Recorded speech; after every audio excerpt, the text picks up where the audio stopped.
2016 সালের সেই ভয়াবহ ঘটনা। বাংলাদেশ ব্যাংকের রিজার্ভ চুরির তদন্ত প্রতিবেদন জমা দেওয়ার জন্য নতুন তারিখ ধার্য করলেন আদালত। দীর্ঘ ৮ বছর পর আলোচিত এই মামলার তদন্ত প্রতিবেদন আগামী ১৩ জানুয়ারি জমা দেওয়ার নির্দেশ দেওয়া হয়েছে। সোমবার মামলাটির তদন্ত প্রতিবেদন জমা দেওয়ার দিন ধার্য ছিল, কিন্তু তদন্তকারী সংস্থা অপরাধ তদন্ত বিভাগ যথারীতি সেই প্রতিবেদন জমা দিতে ব্যর্থ হয়। ফলে ঢাকার অতিরিক্ত মুখ্য মহানগর হাকিম জাসিতা ইসলাম রিপোর্ট জমা দেওয়ার জন্য নতুন তারিখ হিসেবে আগামী ১৩ জানুয়ারি দিনটি ধার্য করেছেন।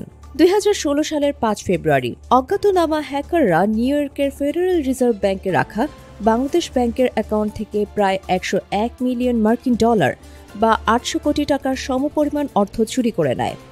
চুরি হওয়া অর্থের মধ্যে ৮১ মিলিয়ন ডলার ফিলিপাইনের আরসিবিসি ব্যাংকের ৪টি অ্যাকাউন্টে এবং বাকি ২০ মিলিয়ন ডলার শ্রীলঙ্কার একটি ব্যাংকে স্থানান্তরের চেষ্টা